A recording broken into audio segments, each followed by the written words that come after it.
Can you hear that? You can't hear yourself on there then? All right, well then let it roll, okay?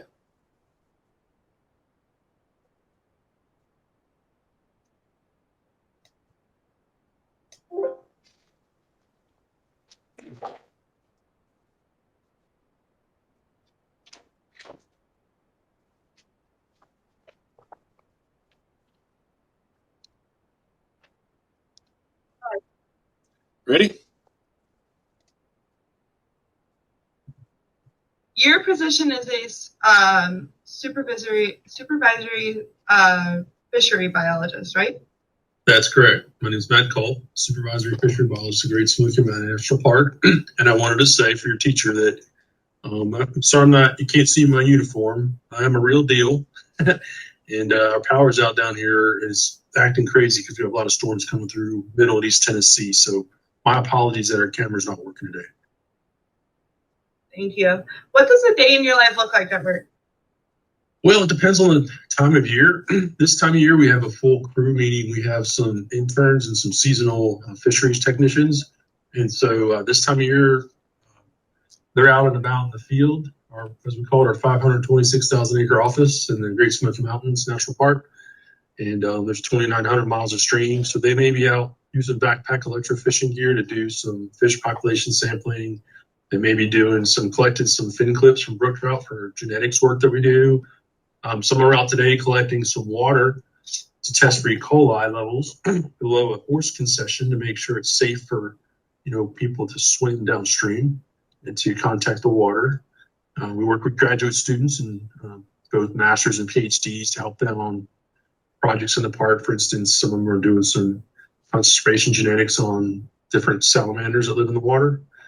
And some are doing some fisheries related projects. Some are working on mussels that live in the Smokies as well. So brook trout distribution, we map the distribution of trout. We help other agencies with shocking streams and doing fish population work.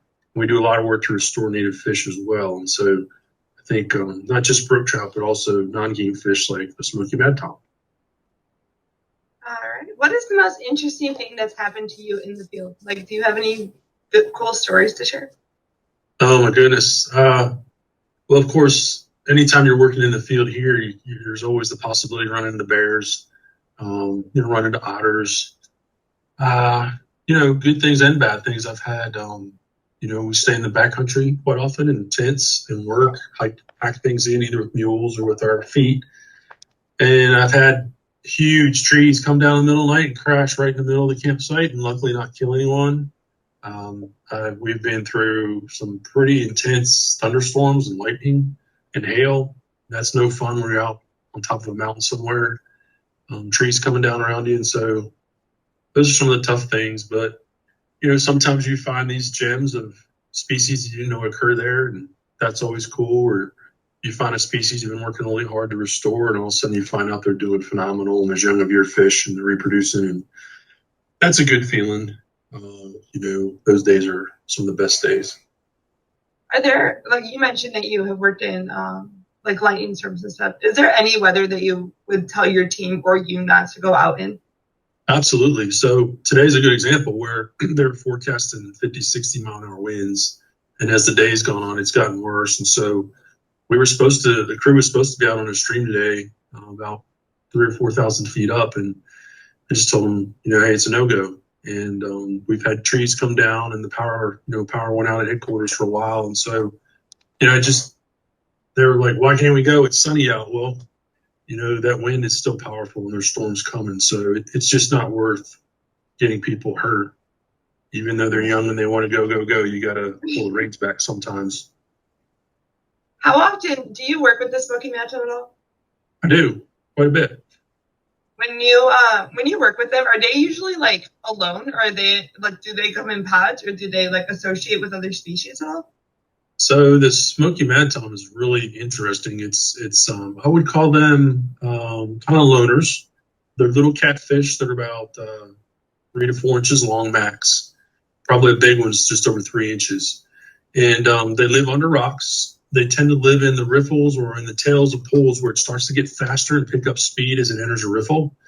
They like to be under rocks in the faster water, and usually the rocks are about dinner plate size or coaster plate size.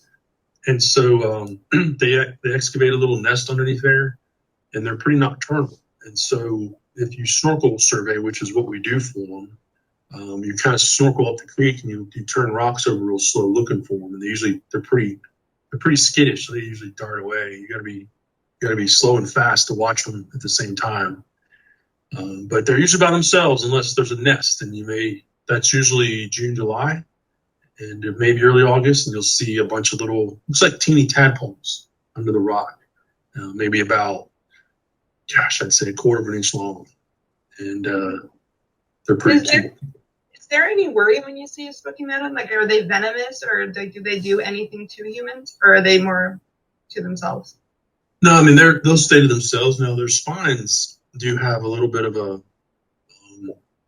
won't say venom, but it has a substance in it that will cause your finger to get a little infected for a while if you get poked with them. They have a dorsal spine and 2 pectoral spines, which is the fin right next to their gills. And so we don't really handle them a whole lot, unless you have to have a federal, what we call T&E fish, threatened and endangered fish permit to even touch them. And so we're just sampling them and documenting how many young of your or age 0 fish babies are there, and then how many adults are there. All right. What education did you have to go through to get your career? So that's a great question. Let me tell you why. Because my path was, I went through undergrad. I had a degree in biology. And then I went on and got my master's degree in biology with a fisheries emphasis. And I did that because, I found out early on that, education is really a tool. And so the biggest thing that you need to figure out, Taylor, is kind of a general idea of what type of work you want to do. And then what the tool is educationally that you might need to get there. Because sometimes it's not education, sometimes maybe experience. And so in our field, to be competitive for a fisheries biologist job, which is what I wanted to go after, you've got to have a undergrad and graduate degree to be able to compete, with people, and the experience on top of that helps as well. And so what I don't like to hear when I see a lot of people do, Taylor, is they get done with undergrad and they're like, well, I don't know really what I'm going to do, and I don't know if I like this field.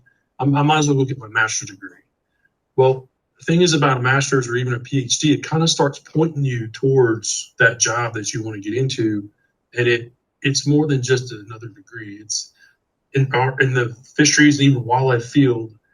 You'll go to professional meetings. You'll get to know some of the people in the field across the country. You're going to start doing presentations and programs. You're going to work with those other agencies, and so it's really an in between school and a job. And so you're just wasting your time and theirs if you don't. Oh, the other thing, they're very competitive. To do it right, you want to get either a research assistantship or a teaching assistantship, and they'll pay for your education, and they'll pay you a stipend. And so you look for those like you would a job around the country, typically with schools that have profs doing the type of work you want to do. And so for all those reasons, my advice is always get out there and intern, get out there and do seasonal jobs, and figure out what you like and figure out what you don't like. That's just as important. And that'll start guiding you towards the type of job that you might want. And then ask those folks, what type of experience and education do I need to get there? Be competitive for that. Then you can sink your teeth into that. Gotcha. Now, when you were in school, did you think you were going to be in the Great Smoky Mountains, or did you have other ideas of where you wanted to work? No, I grew up in Pennsylvania, and I really wanted to work in southeastern Pennsylvania. There's a lot of diversity of fish species there, and river systems, and lakes and streams. And but I knew I wanted to be a fisheries biologist, so I needed that education. So I went to Tennessee Tech. They had a really good fisheries program. I went there for my master's, and when I got the project I worked on was on brook trout and Smokies. And I got to tell you, when I saw the Great Smoky Mountains, have you ever been here, Taylor? I have. I actually was there this past April. I mean, I don't know about you, but it's one of the most beautiful places I ever saw. It really was. And so I just fell in love with the streams and the water and the fish. And so I had an opportunity when I got out to, there was a job that came open, and I was fortunate to get it. And I've kind of worked my way up and been here ever since. So that wasn't originally on my radar, but it became high on my radar once I was here and had some opportunities. Now, how much would you say of the Smoky Mountain Range have you explored, like from your time being there? Yeah, so I went to grad school in 92 to 94. I started in May of 94 working there as a seasonal fisheries crew leader. And then I jumped into a turn job. So I've been there really since, say, 95, 96 and exploring. And we've surveyed 82% of the park streams. I've been to every one of them. I've been to probably about 70% of those.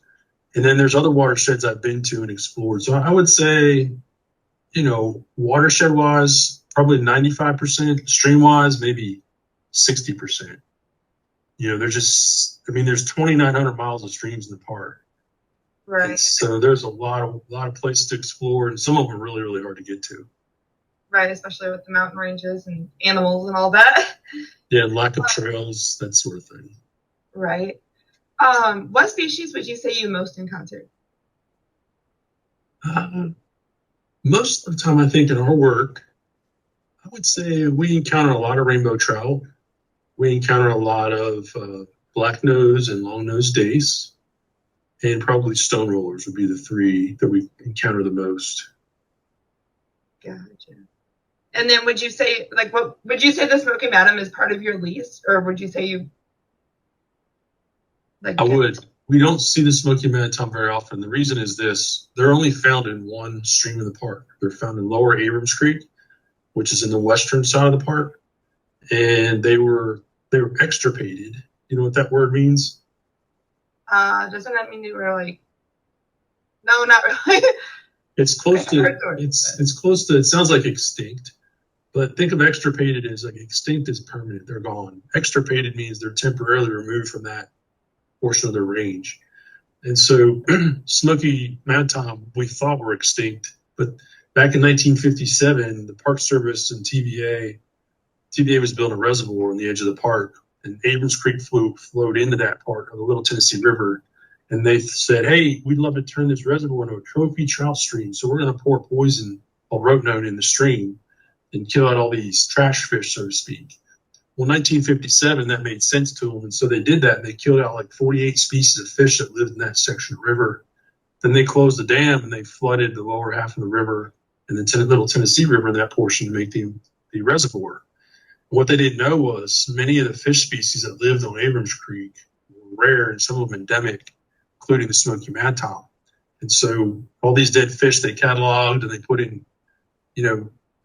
in jars for people to study, and people started saying, hey, some of these Madtoms, there's two, Smoky and Yellowfin.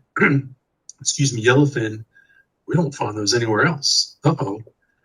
And it took about 30, 40 years until some people discovered it just down the Tennessee River on another stream called Sitico Creek. They found the Smoky and Yellowfin Madtom. And so they used those stocks to propagate in a hatchery and put those back and restore them into Abrams Creek, because only about 20 of those 48 species came back on their own into Abrams Creek. And so we've been working ever since to not just restore those threatened and endangered fish, but also to restore the other, non-game fish that were supposed to be there. And we've been pretty successful. I think we've done about, 9 or 10 of those to date, and they've all been successful. That's awesome. So the Smoky Madtom is only seen in that one creek. Is it anywhere else, like in North Carolina or anywhere, or like? It's only found in two streams. So it's found now. It was in Abrams till it was extirpated, but then when they found it in Sitico Creek, which is on the Cherokee National Forest, like I said, they propagated it and then put it into Abrams Creek. And so now there's two streams that have Smoky Madtom, and they've since found other streams that have yellowfin. I think there's about 5 or 6 streams that have those. So still pretty rare, but not as rare as the Smoky Madtom. Only 2 streams that have those. That is crazy. Now, you said that the Smoky Madtom nest during like the summer months, right? That's correct. So what does a winter day in everybody's life look like? For these fish?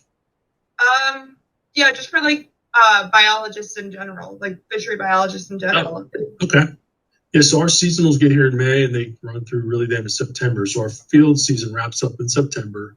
We spend a lot of time from late September all the way through April working on bringing in money.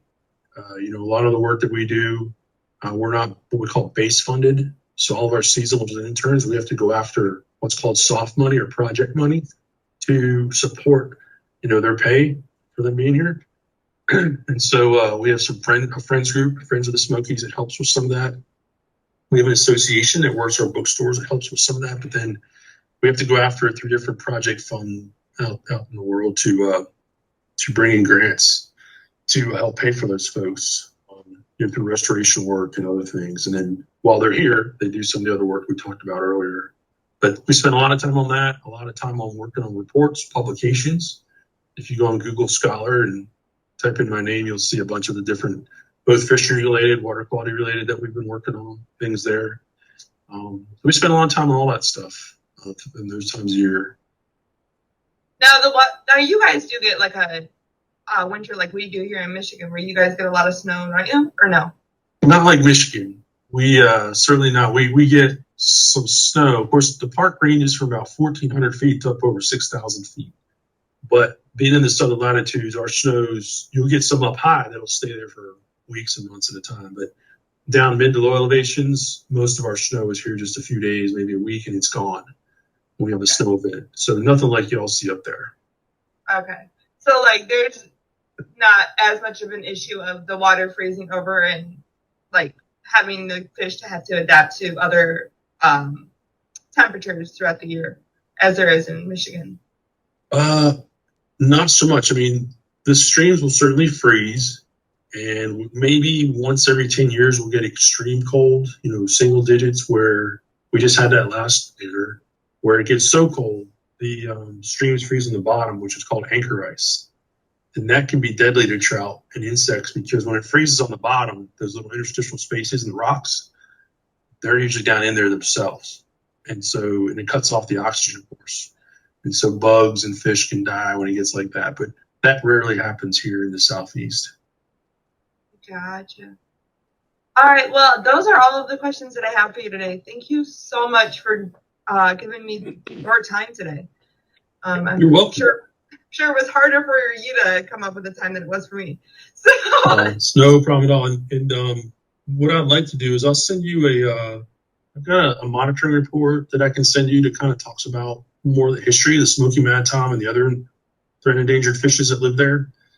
And we actually moved that Citigo Creek I told you about is downstream of that reservoir. And so historically those fish could move genes back and forth, but they can't anymore. And so we move the fish ourselves periodically to help them maintain some connectivity, so to speak, with gene flow.